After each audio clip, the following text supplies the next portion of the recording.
그 어디서도 들을 수 없었던 주식 이야기 대방출. 듣고만 있어도 돈이 되는 정보가 술술. 주식에 대한 이야기를 쉽고 재밌게 풀어드립니다. 우리는 주산함. 그리고 청개구리 캐스터 이송입니다. 오늘 주식 설전은 저도 함께 하게 됐는데요. 고수분들께 들어보는 유익한 주식 정보 기대해 주시고요. 먼저 두 분의 전문가님 자기소개 부탁드릴게요. 안녕하세요. 청개구리 투자클럽 김쌤 전문가 인사드리도록 하겠습니다. 제 소개 딱히 할 게 뭐 있나요? 네, 여러분들에게 주식을 알려주고 또 어떠한 종목을 사야 돈이 되는지를 알려주는 사람, 이렇게 저를 소개하도록 하겠습니다. 네, 안녕하세요. 청개구리 투자클럽 수석 전문가 이교수입니다. 저도 마찬가지로 여러분들께 수익을 드리기 위해서 항상 최선을 다하고 있습니다.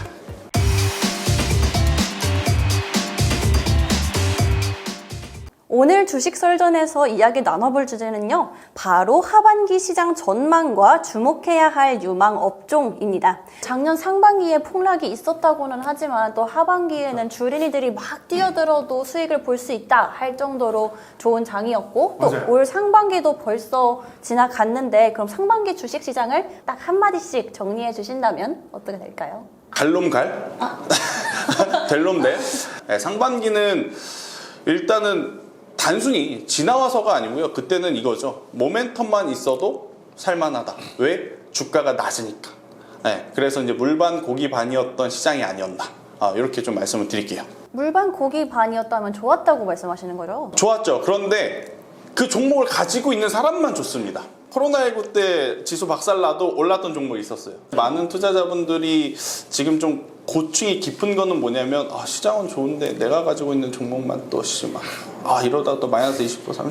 그러니까 이런 게 고민이 될 거예요. 그래서 일단은 종목을 잘 고르신 분들은 굉장히 환호를 지를 수밖에 없었던, 그런데 종목을 잘 못 고르시는 분들은 진짜 막 짜증이 막. 그게 바로 접니다. 네, 올해 상반기는 단순하게 좀 말씀드려보자면 기대보다는 별로였던 시장이다, 이렇게 좀 말씀을 드리고 싶습니다. 실질적으로 올해 상반기 연초만 하더라도 삼성전자나 현대차 같은 경우도 애플과 협력 가능성이 계속해서 대두되면서 계속해서 올라갈 수 있다라고 시장에서 관심도가 많이 높아졌었는데, 실질적으로 잘 못 갔어요. 상반기에 거의 6개월 정도 횡보를 하면서 약세를 보였고, 경기가 회복되면서 경기 민감주가 상반기에는 굉장히 좋은 모습을 보였습니다. 올해는 이 반도체나 2차전지나 성장주에 대해서 관심이 많았었던 개인 투자자들이 오히려 상반기에는 수익이 많이 나지 않고 이 경기 민감주가 더 좋은 모습이 나왔다라는 말씀을 좀 드리고 싶습니다. 네, 교수님이 말씀해주신 것처럼 상반기에 이제 곧 슈퍼사이클이 온다, 반도체 슈퍼사이클이다, 철강이 온다, 이런 말 진짜 많아가지고 반도체를 진짜 많이 샀는데 이게 개인 투자자분들이 단어에 속으면 안 돼. 이게 주식을 하는 사람들이 가장 좋아하는 단어가 뭐냐면 딱 세 가지 정도가 있을 것 같아요. 세계 최초, 슈퍼사이클, 그리고 흑자전, 이런 단어 되게 좋아하잖아요. 근데 제가 투자자분들에게 미리 하나 말씀을 드릴 건, 굉장히 좋은 재료들은요 이미 주가에 녹아 있다라는 거.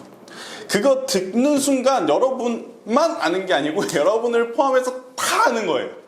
이미 기사화된 거는 믿지 마라, 이미 다 노출된 거다 하는데, 그럼 개인 투자자들은 그쵸. 어디서 뭘 보고 어디서 여기서 뭘 보고 저를 보고 그렇게 사시면 되는 거예요. 궁금하신 분들 저희 청개구리 투자클럽에 김쌤님 찾아주시고요. 네. 그렇다면 반도체 물려있는 사람은 정말 많죠. 삼성전자 10만전자 기대했는데 지금은 내려가고 있고, 지금 저도 제우스에 지금 세게 물려있고, 반도체에 대한 희망을 과연 저 같은 주린이들이 가져가도 될지, 이게 너무 궁금하거든요, 저는. 네, 반도체 같은 경우는 사실 앞으로 업황이 좀 안 좋다라고 하더라도 가야지만 됩니다. 왜냐면 우리나라에서 차지하는 비중이 워낙 크기 때문에 반도체는 계속해서 가야 되는데, 시장에서 연초부터 이 반도체에 관련돼서 소재나 장비, 전공정 장비주들이 많이 움직였는데, 지금 실질적으로 후공정 장비들은 많이 안 움직였어요. 그렇기 때문에 하반기에 이제 밑에 있는 기업들을 좀 공략해 본다면 후공정 쪽이 좀 괜찮고,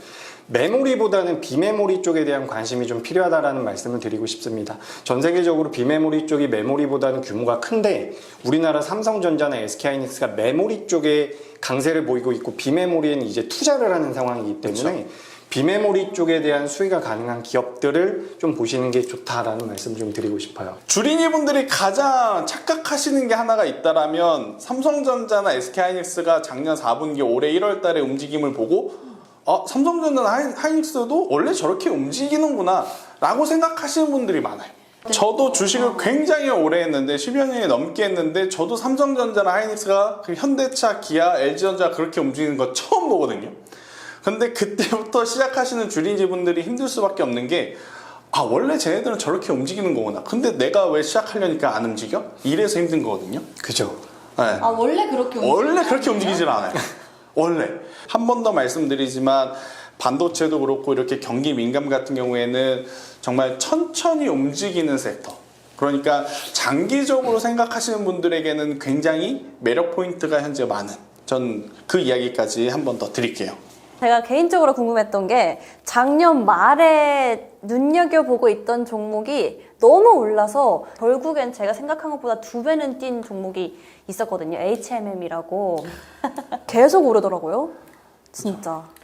아무래도 굉장히 오랜 기간 동안 소외됐었던 해운주의 대장주라고 할 수가 있는데, 제 생각엔 하반기에도 이 델타 변이 바이러스가 너무 극단적으로 치솟지 않으면 계속해서 해운주는 긍정적인 모습이 나올 거란 생각이 듭니다. 제약바이오가 작년 말부터인가 계속해서 급등했다 내렸다 급등했다 그렇죠. 내렸다를 반복하고 있는 것 같은데 하반기에는 좀 어떻게 될까요? 주가가 제약바이오 관련? 이것도 갈려면 가리죠. 네, 갈 종목은 갈 겁니다. 제약바이오는 사실 꿈을 보고 가는 겁니다. 그렇죠, 맞아요. 성공을 할 것이다라는 가능성을 보고 들어가는 것인데, 지금 코로나19 같은 경우에는 사실 단순히 가능성만 가지고 많은 종목들을 보기에는 저는 부담이 된다. 실제로 이 기술력을 가질 수 있는, 그러니까 생산을 맡겼을 때 생산을 할 수 있는 설비라든지 주변 여건을 좀 고려해서 트레이딩을 해야 된다라고 봤을 때는 중소형 기업보다는 저는 대형주로 보는 게 훨씬 더 유리하지 않을까? 지금도 이 코로나19 관련돼서 진단키트나 백신이나 치료제 관련돼서 종목들이 움직이는데, 사실 별 볼 일 없는 기업들도 좀 있습니다. 그 중에서 재무가 안 좋은 기업들은 언제든지 문제가 될 수 있기 때문에 웬만하면 좀 큰 종목을 매매하시는 게 좋다라는 의견을 저도 갖고 있어요. 제가 느끼기에는 제약바이오에 대한 관심도가 작년 하반기나 올해 초보다는 많이 수면 아래로 가라앉아 있는 상태이기 때문에 지금 여러 가지 종목들 헬릭스미스라든지 셀트리온 제약 같은 경우는 거의 반년 정도 하락을 하다가 저점을 잡고 있는 상태이기 때문에 대형주 위주로 좀 관심을 가져본다면 하반기에 제약바이오 굉장히 좋게 보고 있습니다.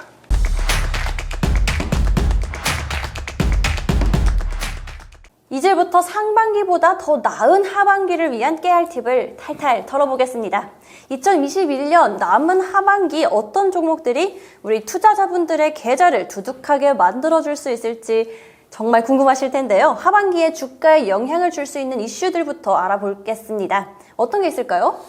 일단 오늘 날짜 기준으로 이 금리 인상을 했기 때문에 금리 인상 관련한 시장의 변동성도 또 체크를 해봐야 된다. 금리 인상을 했기 때문에 철저하게 실적 위주로 갈 거다.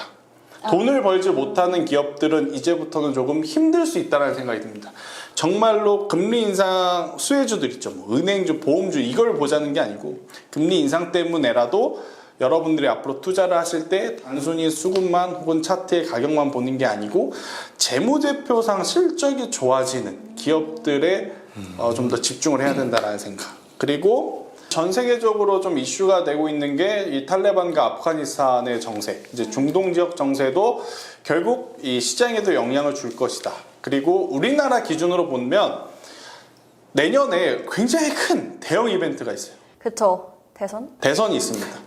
대선을 앞두고 있기 때문에 저기 북쪽에 계신 정은이가 그분이 어떻게 나오느냐에 따라서도 또 우리나라 시장에 또 엄청나게 큰 변동성을 줄 수가 있어서 저는 금리 인상과 또 아프가니스탄과의 탈레반 관계 그리고 북한과의 관계까지 좀 세 개가 아무래도 키포인트가 되지 않을까 이렇게 생각이 들어요. 네, 하반기에 우리가 좀 신경을 써야 되는 부분은 최근에도 계속해서 이야기가 나오고 있는데 미국의 이 테이퍼링에 대한 관심이 좀 필요합니다. 근데 이 테이퍼링에 대해서 좀 자극적인 기사나 뉴스들이 많더라고요. 작년에 코로나가 터지고 나서 전 세계적으로 각국의 정부들과 금융 당국들이 자금을 투자를 해서 경기를 살렸는데 그 자금이 전 세계 GDP의 약 20% 정도가 된다고 합니다. 어마어마한 규모를 쏟아 부어서 시장을 살렸는데 지금 테이퍼링을 한다라는 것은 테이퍼링을 해서 시장에서 유동성을 회수한다라고 하더라도 경기가 어느 정도 자생할 수 있는 회복이 진행이 됐다라고 보는 거거든요. 이 부분에 의해서 시장이 흔들릴 수는 있겠지만 전체적인 방향은 바뀌지 않을 거다. 이렇게 좀 의견을 드리고 싶습니다. 이제 제일 궁금하셨던 거 한번 알아보도록 할 텐데요. 올 하반기에 빨간불 시동을 켜고 있는 기대주가 뭔지 각각 전문가님들의 원픽이 궁금한데요. 준비해 주신 게 있죠? 그렇죠. 네. 하나, 둘, 셋 하면 준비해 주신 거 들어주세요. 하나, 둘, 셋. 김쌤은 디스플레이 들어주셨고요. 저희 이 교수님은 수소 들어주셨는데 그 이유 한 분씩 들어볼게요. 폴더블 폰 이번에 보셨어요? 아, 새로 나온 거. 네, 새로 네. 나온 거. 너무 예쁘던데요? 자, 삼성에서 폴더블 폰 첫 번째 모델, 두 번째 모델 뭐 실패했다라고 하긴 그렇지만 또 흥행했다라고 하기에는 좀 애매모호한 상황이었어요. 그런데 이번 세 번째 모델은 나름대로의 흥행 성과를 거뒀다라고 평가를 저는 받을 수 있을 거라 생각이 들어요. 폴더블 폰의 출시 가격. 보통 제품이 1번, 2번, 3번 넘어갈수록 제품가를 올립니다. 아, 그쵸. 아, 제품가 올려요. 그런데 1번에서 2번 가격 올렸는데 이번에 새로 나왔을 때 확 낮췄어요. 그걸 보면서 삼성전자의 의중을 알 수 있는 거죠. 아, 지금 폴더블 폰 우리밖에 안 하니까 이왕 이렇게 된 김에 시장 점유율을 그냥 확 가져가죠. 이러한 저는 의도가 내포되어 있는 지금 전략적인 출시가 아닌가라는 생각이 들어서 디스플레이 관련 종목을 여러분들에게 말씀을 드리고 싶고 막 시장에서 관심받지 못한 종목군들 저는 지금 그 종목들을 해야 된다. 왜? LG 디스플레이도 지금 올라오고 있고 LG 이노텍도 올라오고 있고 디스플레이 관련주에 우리가 조금 더 포커스를 맞춰야 되는 하반기가 아닌가 이렇게 설명 한번 드리도록 하겠습니다. 이렇게 이유 있는 자신감 어디서 나오는지 궁금하신 분들 김쌤 네. 찾아주시고요. 수소 같은 경우는 우리나라에서 사실 정책적으로 굉장히 강하게 밀고 있는 분야입니다. 전 세계에서 수소법을 가장 먼저 시행한 게 우리나라고 실제로 전 세계에서 현대차가 수소차 판매가 1위를 달리고 있다는 거죠. 9월 달에는 뭐 현대차 그룹을 비롯해서 대형 그룹들이 수소 협의체를 만들어 가지고 수소에 대한 투자가 계속해서 진행이 될 가능성이 높습니다. 전 세계적으로도 계속해서 이 친환경에 대한 니즈가 높아지고 있기 때문에 수소 같은 경우는 그래도 좀 테마성을 가지고 있는 부분이기 때문에 개인 투자자분들이 매매하셨을 때 뭐 상한가라든지 급등도 노려볼 수 있기 때문에 저는 오늘 수소를 하반기에 좀 관심을 가져봐야 된다라고 좀 말씀드리고 싶습니다.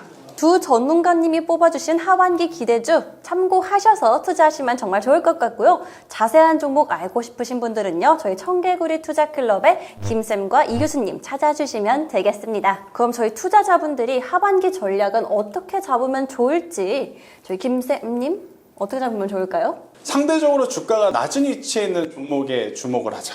네. 주가가 낮지만 실적이 좋아지는 디스플레이도 마찬가지죠. 상대적으로 큰 주목을 받지 못했어요. 하지만 실적이 좋아질 것이다 라는 것들이 눈에 보이는 기업이기 때문에 제가 관심 종목으로 보는 만큼 지금은요 높은 고점에 있는 종목 사서 물렸어요 이거 가요?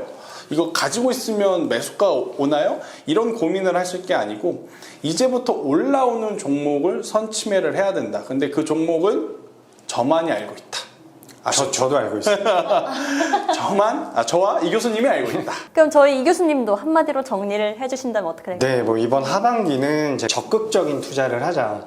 지금 시장 자체가 작년에 비해서 굉장히 지루하고 늘어지는 상태이기 때문에 개인 투자자분들이 굉장히 많이 부담을 느끼고 있는데 내 돈이 아닌 게 아니라면 사실 좀 자신감을 갖고 적극적으로 투자를 해야지만 좋은 결과가 나올 수가 있습니다. 사실 하반기 같은 경우는 어떻게 보면은 섹터들 자체가 특정지어서 일부 섹터들만 강세를 보일 가능성이 높기 때문에 어떻게 보면 더 쉬운 장이 될 수 있다는 거죠. 지금 너무 부담 갖지 마시고 내 돈으로 빚내서는 안 됩니다. 그게 멘탈이 깨지기 때문에 빚내거나 신용이나 미수 쓰지 마시고 내 여유 자금으로 매매를 한다면 충분히 적극적인 투자도 가능한 시기라고 말씀드리고 싶습니다.